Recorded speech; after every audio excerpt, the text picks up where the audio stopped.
수립을 하고 있는 이제 계획업체에 참여를 하고 있고요.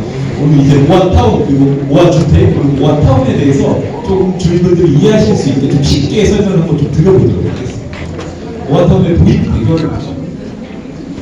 저희 서울시내 저축주거지는요, 대부분 60년도 그리고 80년도까지 토지구역 정비사업들로 조성되었습니다. 그러다 보니까 이 도로의 폭이나 필지 규모가 매우 협소하고요. 그에 따라서 저층 관이 이용되면서 현재 주거 환경이 너무 열악한 지역이라는 보시면 될 것 같고요.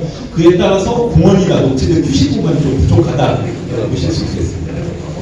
아파트 단지하고의 녹지를 한번 비교해보면요, 서울시내 평균 아파트 단지의 녹지 비율은 40%에 달하는 데 비해 보시는 것처럼 저축 주거지는 한 3% 정도밖에 안 되기 때문에 아파트 대비 공원 녹지 면적 10% 수준의 지역이 되겠습니다. 이런 저축 주거지는 사실 서울시에서 별다른 도시관리 계획 없이 그대로 방치되다 보니까 도시형생활주택 등의 무분별한 신축으로 앞서 말씀드린 것처럼 도로는 확보되지 않고 고밀 개발되면서 여러 가지 사회적 문제가 발생이 되었습니다. 그리고 신축, 노후건축물이 혼재되면서 다양한 사업들을 추진하기에 좀 제약 요인으로 좀 작용하고 있다고 보시면 될 것 같습니다. 이러한 저축 주거지는 도로의 폭이 매우 협소하면서 그에 따라서 불법 주차 문제가 매우 심각합니다. 따라서 주민 간의 갈등 발생, 그리고 특히 소방차 진입이 어려워서 화재 등 재난 시에 조금 대응하기 어려운 문제가 있다라고 보시면 될 것 같아요. 서울시의 저층 주거지를 좀 살펴보면요, 향후 10년 이내 재개발 법적 요건에 부합하는 지역이 약 13%에 불과합니다. 이러한 저층 주거지를 그동안 개발할 수 있는 수법은 아시는 것처럼 재개발밖에 없었습니다. 재개발 수법의 요건에 부합하는 지역이 극히 낮다 보니까 저층 주거지의 재개발이 현재까지 좀 어려웠던 측면이 있습니다. 그래서 국토부하고 서울시는요, 이 대규모 재개발이 어려운 저층 주거지의 새로운 정비 방식인 모아타운 추진 계획을 22년도에 발표하게 되었습니다. 이 모아타운은 다세대 다가구의 저층 주거지 그리고 고층 아파트 단지의 중간적인 성격으로서 지하 주차장 조성이 가능하고 녹지 조성이 가능한 중층 아파트를 지어보자라는 차원에서 출발을 했고요. 그 개선 방향으로는 계획적으로 공동 개발을 유도하고 커뮤니티를 활성화하고 주차장 등 기반시설을 지원하고 건축 품질을 좀 향상하고자 시행이 된다고 보시면 될 것 같아요. 그럼 이런 모아타운과 모아주택이 무엇이냐 설명을 드리면요, 여러 가지 정책들이 변화됐지만 2000년도 이후에 앞서 말씀드린 것처럼 서울시의 대부분 주택 정책은 재개발 정비 사업이었습니다. 그러다 보니까 저층 주거는 개발이 어려웠고요. 그에 따라서 2020년도 들어서 현재 문법인 소규모 주택 정비법이 18년도에 제정이 되었고요. 2021년 9월에 현재 모아타운이라고 불러지는 정식 법률 법적인 용어인 소규모 주택 정비 관리 지역이 도입이 되었습니다. 그래서 소규모 주택 정비법에 따르면 자유주택 정비사업, 가로주택 정비사업, 소규모 재개발, 재건축 정비사업이 가능하도록 이제 법제화가 된다라고 보시면 될 것 같아요. 이러한 모아타운은 말씀드린 것처럼 서울형 소규모 주택 정비 관리 지역입니다. 법적인 용어를 한번 살펴보면요, 모아타운이란 신축, 노후 건축물이 혼재한 저층 주거지에 소규모 정비사업을 블록 단위로 모아서 대단지 공동주택과 같이 양질의 주택을 공급하고 다양한 편의 시설을 확충하기 위해 지정하는 지역이다라고 정의가 되어 있습니다. 그리고 구역 면적은 10만 제곱미터 미만, 노후도는 50% 이상의 지역에서 지정을 할 수 있도록 되어 있고요. 여러 가지 관리계획 수립 주안점으로 가로 활성화, 주차 문제 해소, 기반시설 확충 등을 제한하고 있습니다. 이러한 모아타운 내에서 추진하는 사업을 모아주택 사업이라고 합니다. 여기서 혼동하시기 쉬운 게 모아주택 사업과 모아타운 좀 별개로 보셔야 되는데, 앞서 말씀드린 것처럼 여러 가지 유형이 있는데요. 사실 대부분 가로주택 정비 사업으로 추진합니다. 이제 우리 대상지도 아마 이러한 가로주택 정비 사업으로 추진할 가능성이 많은데, 이 가로주택 정비 사업은 법적으로 정의하는 게 사업구역 면적 2만 제곱미터 미만입니다. 그렇기 때문에 앞서 보신 모아타운 내에서는 단일 사업이 아니라 여러 개의 수개의 가로주택 정비 사업으로 추진할 가능성이 높다. 그렇게 이해를 하시면 될 것 같고요. 이 모아타운 내에서 추진하는 모아주택 사업은 이 정비구역 지정 정비계획 수립 절차가 생략이 되고요. 그에 따라서 기존의 재개발이 8에서 10년 걸리던 것들이 모아주택으로 추진할 경우에는 2에서 4년으로 대폭 단축된다라고 보시면 될 것 같아요. 이런 모아타운으로 지정되면 법에서 여러 가지 인센티브를 제공하고 있습니다. 첫 첫 번째가 사업 여건의 완화입니다. 보시는 것처럼 일반 지역에서 추진하는 예를 들어 가로주택 정비 사업 같은 경우에는 이제 노후도가 60% 미만 이상이어야 되고요. 면적 말씀드린 것처럼 1만 제곱미터 미만인 지역에서 추진이 가능하지만 모아타운 내에서는 모든 사업의 노후도가 10% 완화가 되어서 50% 이상이면 추진이 가능하고 가로주택 정비 사업도 10,000제곱미터 미만이 아니라 20,000제곱미터 미만까지 확대돼서 적용이 가능하다라고 보시면 될 것 같습니다. 두 번째는 용도지역 상향이 가능합니다. 현재 일반 주거지역 내에서 한 단계 용도지역 상향이 가능하고 법에서 정의하고 있는데요. 보시는 것처럼 1종 주거지역은 2종으로, 2종은 3종으로 용도지역 상향이 가능합니다. 다만 현재 보시는 것처럼 법이 입법 예고 완료돼서 이제 시행을 앞두고 있는데요. 이 내용을 한번 살펴보면 1단계가 아니라 최대 주거지역에서 준주거지역까지 상향할 수 있도록 되어 있지만 그것은 최대 2단계까지 가능하다라고 보고 있고요. 그렇게 정의해보면 1종은 2종, 3종까지 2종은 3종 준주거, 3종은 이제 준주거 지역까지 상향해서 사업이 가능하도록 되어 있는데 모든 지역에 해당되는 건 아니고 서울시 시민을 통해서 적성성이 인정되는 경우에 가능하다라고 얘기를 하시면 될 것 같아요. 이 용도 지역 상향이 가능하면 결국 좋아지는 건 밀도가 그만큼 높아지는 겁니다. 그래서 용적이 완화한 부분을 살펴보면 기존의 2종에서는 200% 이하에서 지을 수 있는데 임대주택을 일부 지으면 법적 상한 용적률이 250%까지 지을 수가 있고요. 이것은 용도지역 1단계 상향에 적용해보면 이제 2종에서 3종 기준으로 보면 기준 200에서 250까지 올라가고요. 거기서 법적 상한이 300%까지 적용이 가능하다라고 보시면 될 것 같고 이 법적 상한을 넘어서 공동이용 시설이나 정비 기반 시설을 설치하게 되면 추가적으로 플러스 알파 용적률을 더 얹어서 가져갈 수 있다라고 얘기하시면 되는데 이 부분도 역시 서울시 시민을 통해 적성성을 좀 인정받아야 된다 그렇게 얘기하시면 될 것 같아요. 다음은 높이 완화입니다. 높이 완화 부분은 예전 같은 경우에는 이제 이 법제화 초기 시점에는 높이 완화에 대해서는 상당한 인센티브였지만 서울시가 최근에는 높이에 대해서는 좀 전향적으로 들어주는 부분이 있기 때문에 일반 지역하고 동일하게 층수의 제한도는 없습니다. 그래서 최대 이따 통해서 설명드리겠지만 35층, 37층까지도 도전이 가능한 부분이고요. 이 부분은 마찬가지로 적정성을 좀 인정받아야 된다라고 얘기를 하시면 될 것 같아요. 다음은 건축 협정이 가능합니다. 앞서 말씀드린 것처럼 이 파란색으로 정의된 게 모아타운이라면 그 안에 수개의 모아주택 사업이 있겠죠. 근데 모아주택 사업 구역끼리 연접한 지역의 경우에는 건축 협정으로 하나의 사업 단위로 묶을 수가 있습니다. 이거는 하나의 사업 단위로 묶지만 조합 사업 단위 주체는 이제 구분됐다라고 얘기를 하시면 될 것 같고요. 이 건축 협정을 하면 가장 좋은 점이 결국 이 보시는 것처럼 이 지하에 통합 도서 주차장 설치가 가능합니다. 그렇기 때문에 지하 주차장을 좀 자유롭게 이용할 수 있는 부분이 있고 그에 따라서 그 차량 출입 구간을 이제 공용으로 이용할 수 있는 부분이 있겠고 여러 가지 건축적인 규제 완화가 적용된다라고 보시면 될 것 같아요. 다음은 기반 시설 설치 비용의 지원이 가능합니다. 이 말은 이제 저희가 관리 비용을 수립하다 보면 정비 기반 시설이나 공동이용 시설을 설치해야 되는데 이때 국토부에서 설치할 수 있는 비용을 지원해 줍니다. 그래서 사업 구역당 최대 150억까지 지원이 가능한데 이 부분은 이제 관리 계획 수립하고 그 관리 계획의 공공성이 인정되는 경우에 한해 국비 지원이 가능하다라고 얘기를 하시면 될 것 같아요. 그러니까 원한다고 해서 다 국비가 지원되는 건 아니고 전체적인 시기나 구의 재정 사항까지 같이 고려해야 되는 부분이다라고 얘기를 하시면 될 것 같습니다. 마지막으로 구역 요건의 완화입니다. 앞서 말씀드렸는데 가로주택 정비 사업에서는 완화가 돼서 구역 면적이 2만 제곱미터까지 가능합니다. 근데 그 구역 면적 2만 제곱미터 안에는 보시는 것처럼 정비 기반 시설, 예를 들어 공원, 도로 면적이 포함됩니다. 근데 23년도 10월에 법이 좀 개정이 되면서 사업구역 2만 제곱미터 미만에서 정비 기반 시설, 즉 공원이나 도로 면적은 제외하고 순수 획지 면적이 2만 제곱미터 미만이면 사업이 추진이 가능하도록 좀 완화가 되었습니다. 이 부분은 아무래도 획지가 넓어져야 여러 가지 건축 밀도도 높아지고 건축 규제도 완화받을 수 있기 때문에 그만큼 사업성이랑 연동되는 부분이 있다라고 이해를 하시면 될 것 같습니다. 이런 모아타운은 현재 10월까지 서울시에서 총 101개 굉장히 많은 구역들이 지정이 되었는데요. 그 중에서 중랑구와 강서구가 가장 많은 모아타운이 현재 지정이 되어 있습니다. 그만큼 주민분들의 열의가 매우 높다라고 보셔도 될 것 같은데요. 강서구는 현재 10개가 지정되어 있고 저희가 이제 추진하고 있다고 보시면 될 것 같고요. 그 중에서 아마 많이들 보셨을 것 같은데 서울시에서 시범적으로 운영한 모아타운이 보시는 것처럼 강북구 번동 그리고 중랑구의 명목동이 있습니다. 그리고 사례를 간단하게 말씀드려보면요. 이건 이제 서울시 시범타운 1호 지역인 강북 번동 지역입니다.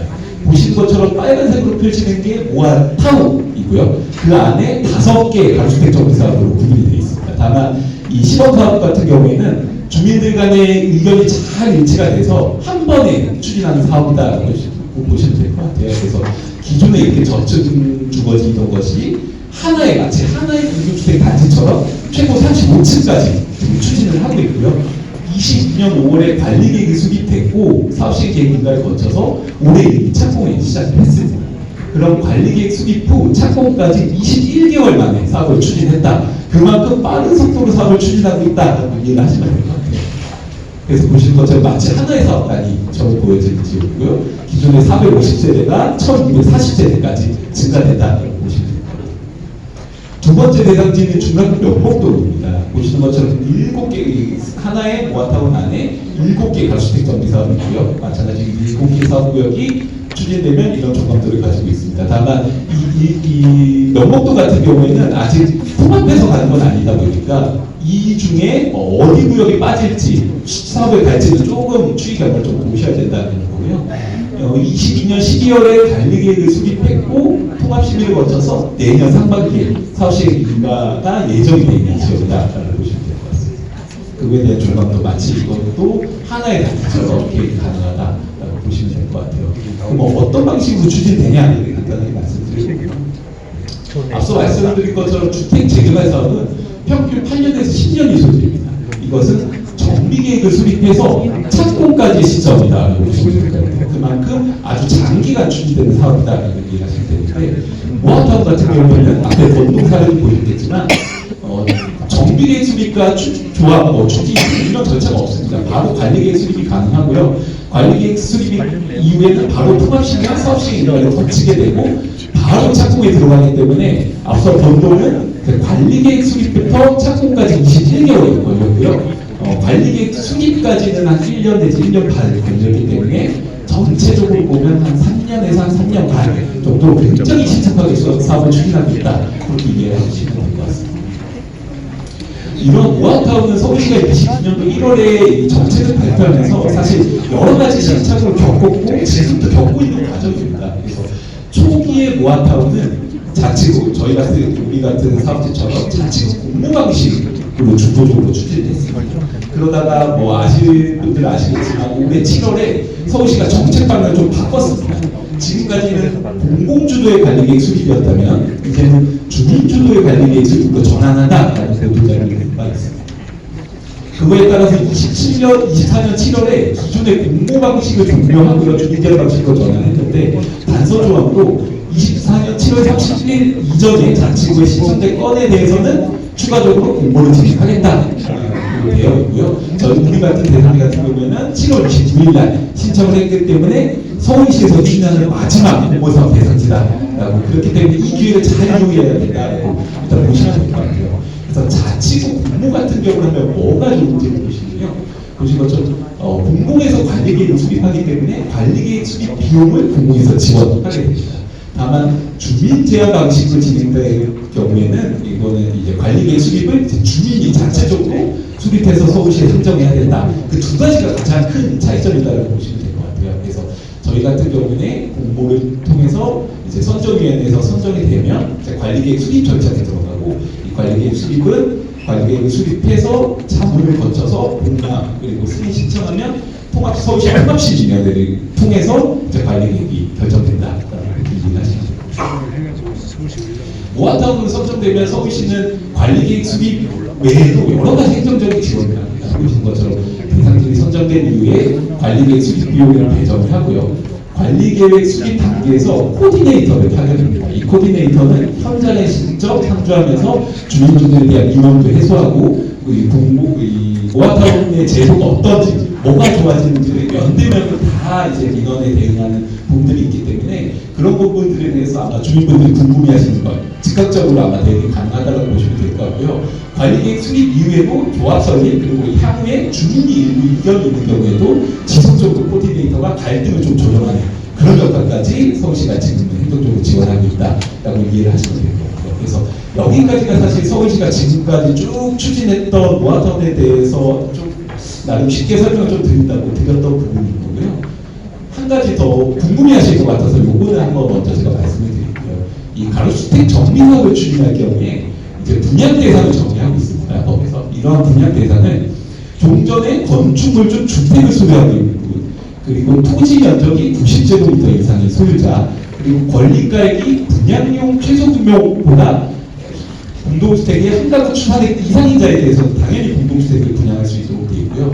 그 공급 범위는 가로주택 정비사업은 3주택까지 가능하도록 하고 있고, 다가구 주택을 소유하고 있는 분야 한에서는 이 앞서 말씀드린 권리가액이 분양용 최소 규모 이 규모로 나누간 만큼 세 채 이상까지도 분양을 해줄 수 있다라고 법에서 정의하고 있고요. 상가도 마찬가지로 현재 권리계획을 고려해서 상가로 분양하고 필요하면 주택까지 분양할 수 있도록 이렇게 운영을 하고 있다고 보시면 될 것 같고요. 저희가 서울시의 선정위원회에서 선정되고 나면 이 권리산정 기준이라는 걸 결정받게 됩니다. 이 권리산정 기준이라는 건 결국 분양받을 수 있는 권리를 결정한다고 보시면 될 것 같고요.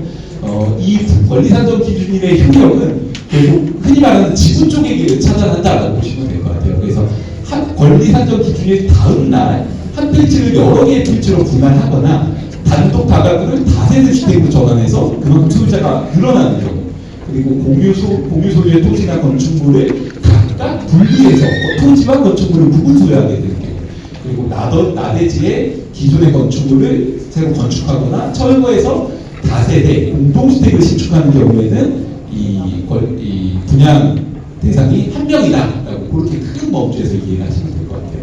지금까지 제가 큰 바운더리에서 모아타운에 대한 제도에 설명을 드렸고요. 이따가 또 설명 드리시겠지만 끝나고 궁금한 거 있어서 질의 주시면 제가 충분히 답변 드리도록 하겠습니다. 감사합니다. 이어서 주민 여러분들께서 신청해 주신 모아타운 자치구공모 신청 현황에 대해 간략하게 설명드리겠습니다.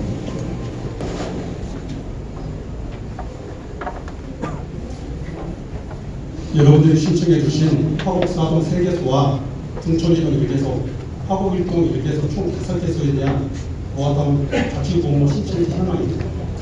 이번에 모아타운 5개소에 대해서 공모 신청을 하고 11월 초순경에 선정위원회를 개최할 예정입니다. 먼저 첫 번째, 화곡사동 464번지 일대입니다. 구역 면적은 7만 6천 제곱미터이며 용도지역은 1종, 제2종 일반 주거지역으로 되어 있습니다. 먼저 신청지 요건을 보면 기준이 3만 제곱미터 이상, 10만 제곱미터 미만으로 되어 있습니다. 또 사업 예정지는 3개소 이상인데 여기 464번지 일대는 7만 6천 제곱미터로 기준에 충족한 상황입니다. 동일도 30% 이상 확보하였으며 노후도 전체 50% 이상 확보하였습니다. 용도지역 현황입니다. 공지상 그림 부분 아래 1종 일반적을 제외한 나머지는 다 2종 일반적 7층입니다. 대상지 현황입니다. 지금 현재 현황도로가 4m, 6m 도로로 조성이 되어 있으며 주차라든지 교통이 열악한 상황입니다.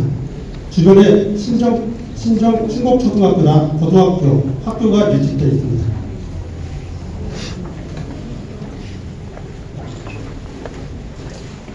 건축물 노후 현황입니다.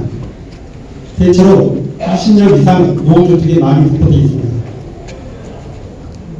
여러분들이 신청하신 모아타운 사업 실현성 여부를 검토한 상황입니다. 지금 현재 동일 분포도를 보면은 지금 30%에서 60%까지 다양하게 나타나 있습니다. 다음은 두 번째로 화곡사동 812번지 일대입니다.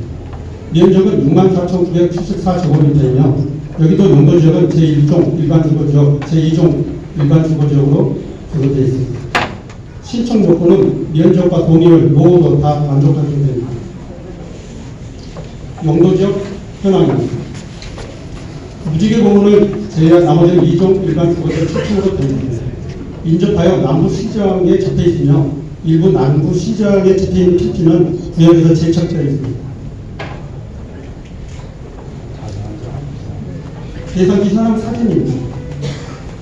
여기도 4m 도로와 6m 도로로 조성이 되어 있습니다. 건축물 노후도 현황입니다.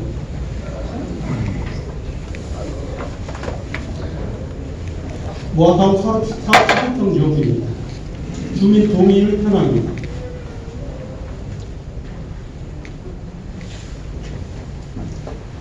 세 번째는 중촌이동 574번지 일대입니다. 구역 면적은 6만 8천여 제곱미터이며 1종, 2종, 3종 일반 주거지역으로 되어 있습니다. 구역 면적 동일 모두는 충족한 상태입니다. 여기서 말씀드릴 것은 화곡 건동에서도 지금 간선도로와 접해 있는 이게 진입도로 확보 방안을 강구하라고 해서 그런 문제 때문에 보류된 상황이 있습니다.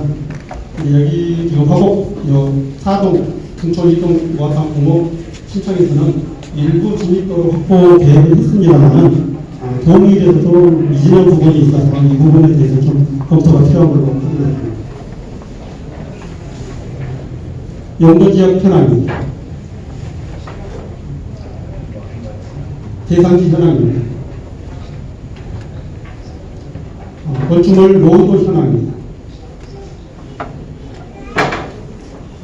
주민동의율 현황인데 이쪽 진입도로 확보 방안에서 좀 더 진입도로 확보를 좀 해야 될 걸로 판단합니다. 네 번째는 화곡 4동 815번지 일대입니다. 구역 면적은 74,957제곱미터이며 용도지역은 1종, 2종으로 이루어져 있습니다. 용도지역 현황입니다. 대상지 현황도 대동입니다. 건축물 노후도 현황입니다. 모아타운 사업 실행성 요구로 주민들께서 11개 블록으로 신청을 한 사항입니다.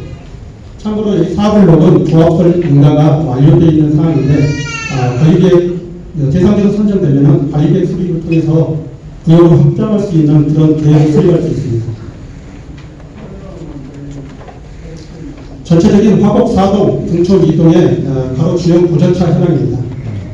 제일 높은 곳이 공지산 아래 49m, 해발 49m이며 아래쪽은 13.9m입니다. 단차가 많이 발생하고 있습니다. 다음은 화곡 1동 42번지 일대입니다. 구역 면적은 4만 5천 제곱미터입니다. 용도지역은 제1종, 제2종 일반 주거지역 7층으로 되어 있습니다. 신청 요건인 면적이나 동의, 노후조는 만족한 상태입니다. 용도지역 현황입니다. 대상지 현황입니다. 북측과 남쪽으로 노선버스가 다니는 도로 10m 도로가 확보되어 있습니다. 전체적인 노후도 현황입니다. 주민 동의 현황입니다. 지형 구조처로 북쪽이 25m, 남쪽이 20m로 단차가 발생하고 있습니다. 모아타운 추진 절차는 앞에서 설명해 드린 바와 같으며 이번에 주민 설명회, 물론 공모 신청은 미리 했지만은 주민 설명회를 개최하고 다음에 선정위원회를 11월 초순경에 실시해서 대상지 공모 결과가 발표하는 걸로 되어 있습니다. 이상 도움을 마치겠습니다.